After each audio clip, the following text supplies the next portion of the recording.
Doctor KR. Dukiya साहब ने विशाल कार्यक्रम आयोजित किया। थोड़ा आने में मुझे भी समय लग गया। अगर 2 घंटे पहले आता तो और बहुत ज़्यादा लोगों के दर्शन होते। मैं बधाई दूंगा डुकिया जी को नूतन गृह प्रवेश के अवसर पर। और उनकी धर्मपत्नी चंपा देवी जी जिन्होंने जिला परिषद के अंदर ऐतिहासिक जीत दर्ज की थी। थोड़ी सी अगर आरएलपी की 2-4 जिला परिषद जीत जाती तो प्रमुख भी बन जाते, लेकिन हमारे एक भी नहीं था, एक भी जीता नहीं। हमारा कुछ कमी आ रही, नया संगठन था। लेकिन डॉक्टर साहब को इतना ही कहना चाहूँगा कि लड़ते रहो, संघर्ष करते रहो। लेकिन भाग्यों जो लिखा है वो कोई रोक नहीं सकता, और ज़्यादा पीछे घूमने से भी कोई मिल नहीं सकते। तो प्रतापपुर जी ने पूरी बात आपको बताई दी थी। आज जिस तरह जन सैलाब उमड़ा, निश्चित रूप से डॉक्टर साहब आपकी लोकप्रियता का परिचायक है। और मैंने देखा है कि प्राइवेट सेक्टर के अंदर आदमी लोग चले जाते हैं, जब वो अपना अस्पताल खोलते हैं, डॉक्टर बन जाते हैं, तो उनका ज़्यादातर काम आगे बढ़ना दूसरे तरीके से होता है। डॉक्टर साहब के अंदर मैंने ये चीज़ देखी, कभी कोई गरीब व्यक्ति उनके हॉस्पिटल चला जाता है, मदद मांगता तो उसकी पीड़ाएं जानते हैं, क्योंकि गांव ढाणी से उठ के इस मंजिल पर पहुंचे।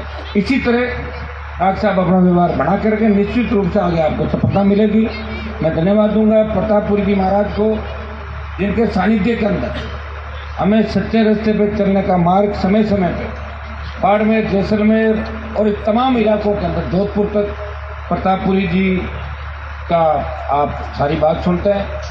प्रतापपुर जी थोड़े से वोटों से विधानसभा में जाने से रह गए थे, तो अगली बार मैं इनको शुभकामनाएं प्रेषित करता हूँ कि आगे बढ़े।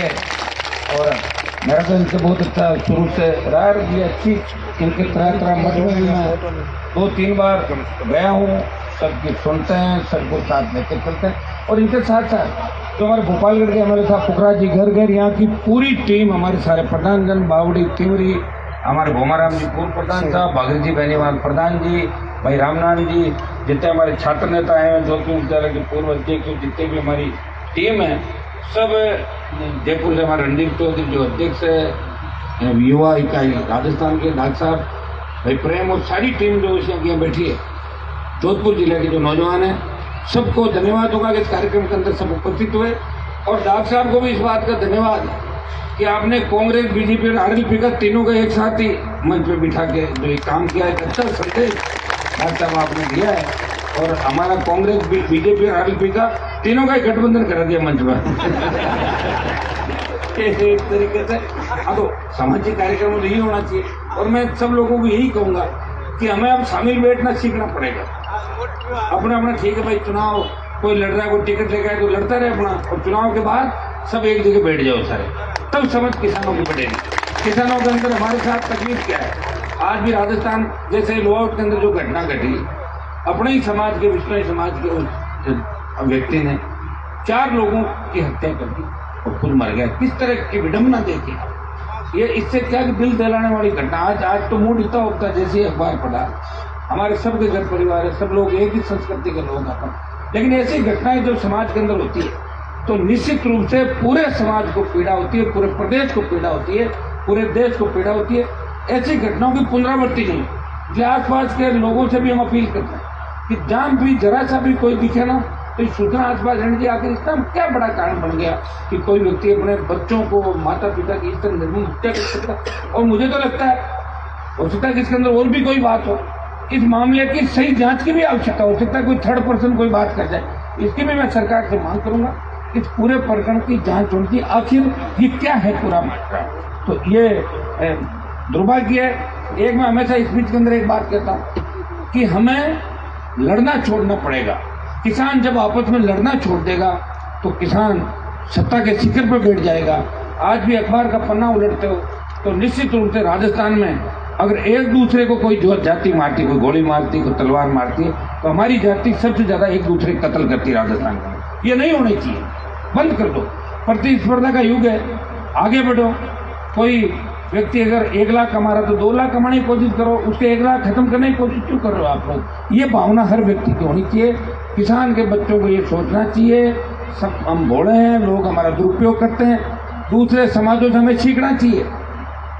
जो बात जरूर करते हैं कि मैं गुस्सा आ रहा है, संघर्ष होने, मरता कोई भी नहीं, मरे क्या। देखो आप मरने वाले हमारे सारे लोग, जाट आपस में मरता है, गुजर मरता है, मीणा मरता है, यादव मरता है। ये हमें हमारी सोच बदलनी होगी। आप आज़ादी के 75 वर्षगांठ तो मना रहे हो महोत्सव देश, लेकिन जब सोच ही नहीं बदलेगी तो इसका फायदा क्या रहा देश को आज़ाद होने का? बताइए।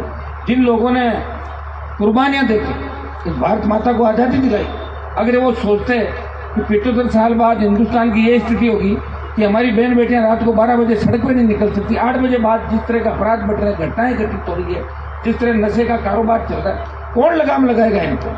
ऐसी सरकारें चाहिए जो मजबूत हो। और देखो, ईमानदारी चलती है ऊपर से नीचे की ओर, नीचे से ऊपर नहीं होगा। अगर पटवारी ग्राम सेवक ईमानदार हो जाएगा और मंत्री और मुख्यमंत्री ईमानदार नहीं होंगे, फिर शासन कैसे चलेगा? मुख्यमंत्री ईमानदार होना चाहिए। और मुख्यमंत्री ईमानदार जब होते हैं तो मुख्यमंत्री के पास अथाह सीटें हों। अभी तो स्टेट के अंदर आप देखिए क्या हालात है, कांग्रेस से लड़ रही है और महाराज वाली पार्टी 12 दिनों के साथ वो अलग बीजेपी के अंदर अलग लड़ रहे हैं। सारे मुख्यमंत्री बनाए हुए सब हर व्यक्ति को पूछ लो आप भी दौड़ में हो, पर हाँ मेरी भी मोदी जी से बात होगी, मैं भी सीएम फाइनल हूँ। अरे सीएम तो पहले सीटें तो लाओगे, कैसे बन जाओ मुख्यमंत्री? सीटें जीतनी पड़ेगी और सीटें जीतने के लिए संघर्ष करना पड़ेगा। मैंने देखा प्रधानमंत्री मुख्यमंत्रियों को, मैं एक जमीन से उठा हुआ आदमी हूँ, राजस्थान में पार्टी बनाई, सबको साथ लेके चला, चुनौतियां स्वीकार की और जिसके खिलाफ मोर्चा खोला उसे धराशायी किया राजस्थान के अंदर। और जब देश में गया मुझे लगा कि किसान मेरी ओर देख रहा देश का। हनुमान जी, आप अगर हमारा साथ नहीं दोगे तो कौन देगा? छोड़ो सत्ता। भाइयों, सत्ता छोड़ना सबसे ज्यादा काम होता है कि सत्ता परोसी थाली कोई ठोकर मार दे। हनुमान बेनीवाल ने दिल्ली की सत्ता छोड़ी और देश के किसानों के सम्मान के अंदर सत्ता छोड़ के सड़क पर देखने वाला था तो नागौर का शासक था, इतना आपका मान और सम्मान बढ़ाया। अब दोबारा आगे अग्निपथ सेना को ठेके पर जाना कैसे चलेगा बताओ मुझे? हमारी अगर रेजिमेंट ही खत्म हो जाएगी, हमारी सेनाएं ठेके पर चली जाएगी तो मामला ठीक नहीं है।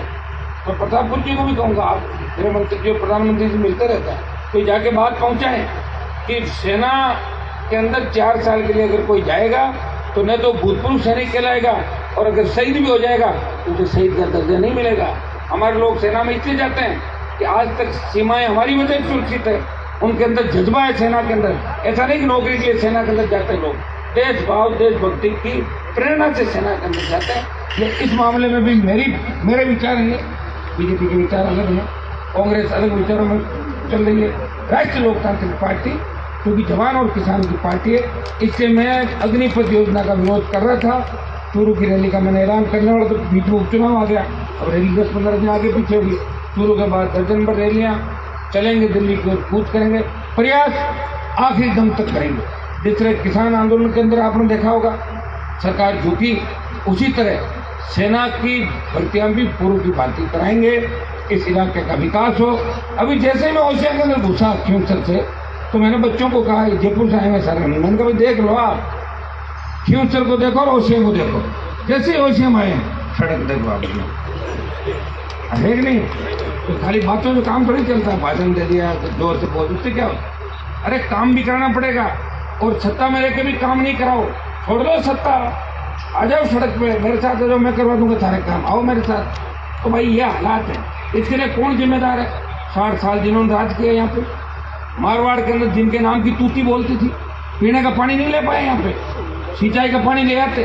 आज हमारे लोग कहाँ से कहाँ चले जाए, हमारे बच्चे भी इंग्लैंड अमेरिका जर्मनी के अंदर पढ़ते। दुर्भाग्य इस बात का, न तो शिक्षा की अलग जगह ही, न यहाँ सिंचाई का पानी लाए, न कोई रोजगार दिलवाया, सिवाय थोते भाषणों के और थोती बातों से समय निकालते गए और करते करते हमें बहुत पीछे छोड़ दिया।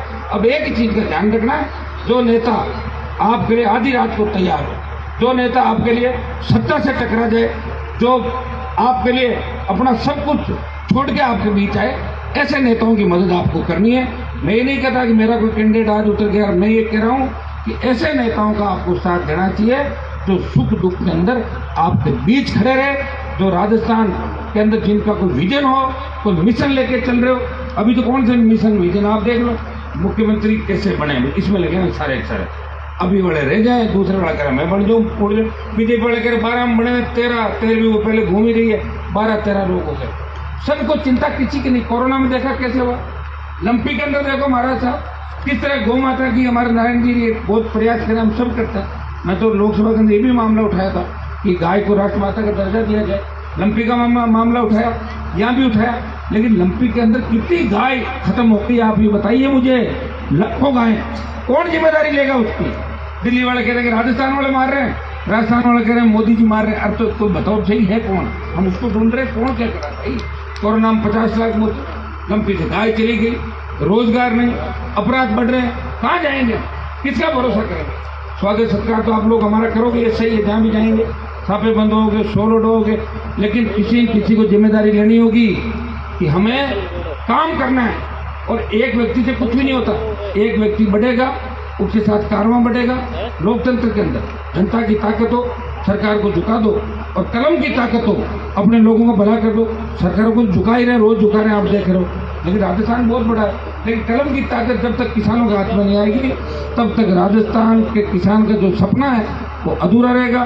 फंड लेना है कि हमें मजबूत लोगों का साथ देना है और किसानों की सरकार बनानी है। दुकिया जी को, पूरे परिवार को बहुत बहुत बधाई, आप आगे बढ़े। और मनता सिंह हमारे नौजवान नेता बैठे हैं, जोधपुर जिले की सारी टीम, राजू जिले के इधर तक, उनको भी आह्वान करूंगा, सब लोग मिलजुल के रहें। एक विजन, एक मिशन आपका होना चाहिए कि हमें उस टारगेट को प्राप्त करना है। जैसे मैं भी 3 में मंत्री बन जाता, मेरा क्या चलता था? मंत्री बन के अभी 20 साल मंत्री रह जाता, कभी इधर कूद गए, इससे बन जाता, कभी इससे दिल्ली से बढ़ के आ जाता। लेकिन मेरा मकसद नहीं मंत्री बनना, मैं चाहता हूँ राजस्थान की सत्ता के शिखर पे किसानों का कब्जा हो, कि मूंग की खरीद के लिए आपको वेट नहीं करना पड़े मंडी के अंदर।